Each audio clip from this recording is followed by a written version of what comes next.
Hello there sexy PlayStation gamers, and welcome back to another Pure PlayStation video review on Pure Play TV. And today we've got Wasteland 3 on PS4. With all of that fat Microsoft money, I wondered if Wasteland 3 was going to resemble the first two games in the series or the original Fallout games that were its inspiration. Developer In Exile is still in charge, but after a successful $3 million crowdfund and Microsoft's eventual acquisition of the studio, they were suddenly flush with cash. Would all of that capital tempt the studio to change the DNA of the game, or would they use it to simply tighten up the screws on the product they already had? As a fan of Wasteland 2 and Fallout 2, I'm happy to report that Wasteland 3 did not forget what it is or where it comes from. Sure, it looks and performs better, but it's still a Wasteland game at its core. For the uninitiated, the core of Wasteland is a turn-based isometric RPG that features reams of text and hours of tactical combat. The text is still here in droves, but with all of that money, the dialogue is now performed by voice actors who give it everything they've got. And, on the really important interactions, the camera will zoom in to the first-person perspective so you can look at the character who's speaking right in the eye. It makes these moments more personal and offers a nice break from the slightly angled overhead view you'll spend most of your time in. The game's combat is largely unchanged from Wasteland 2. You and your squad use action points to find cover, flank your opponents, use items, special attacks or regular attacks. And if you have any points left over, you can reload, dig in for more defense, ambush, or bank some of your points for the next turn. It's roughly the XCOM blueprint, and it works well, if you like that isometric turn-based combat, that is. And why wouldn't you? The combat is exciting and tactical, especially if your squad is varied. And it better be, because the bad guys can overwhelm you in a hurry. A well planned out squad also pays dividends out in the regular world too. Having a good mechanic to fix a generator or a shady lockpicker is always going to come in handy. And don't even get me started on how many times I needed a better toaster repair person in my squad. Speaking of your squad, you can pick from a handful of preset characters or you can start from scratch. The character creation tool is robust and frankly a little daunting, so I picked a couple of prefabs and got to playing. I was anxious to dive into the game, so sue me. For me, I prefer to get some game time in to see which playstyles suit me before I spend hours creating my guys. Besides, in your eventual party of 6, the game requires at least one of them to be custom. Some characters you won't create or choose at all. These NPCs you'll just meet in your travels. They'll have their own personalities and, most of all, their own agendas. Keep them happy or they'll bolt. Or worse, betray you.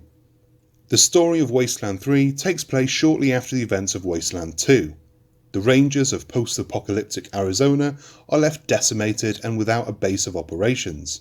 As luck would have it, the rangers hear from a man calling himself the Patriarch in their most critical time of need. The Patriarch claims to own Colorado and offers to get the rangers back on their feet, and all he wants in return is to round up his bratty kids. It turns out they're a pack of usurpers who don't like the way Daddy is running the business.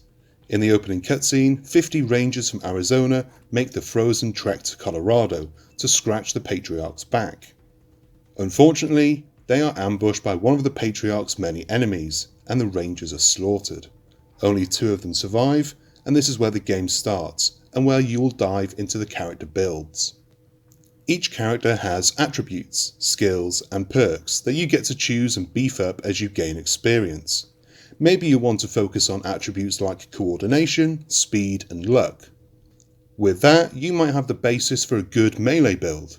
The coordination and speed means you can dart around the map with ease, while hopefully landing a lucky critical blow before you scamper away.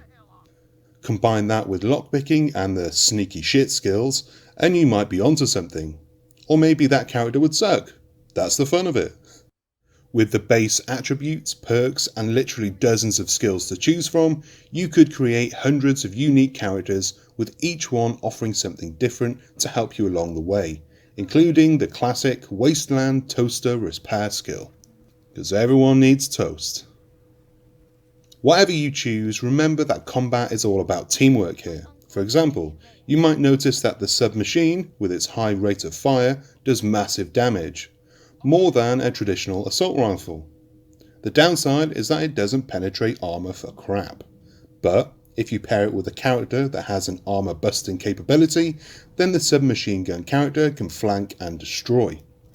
The key to success in Wasteland 3, and life, is cultivating a squad that can work together. That right there is good life advice that is worth every penny you paid for it. You're welcome.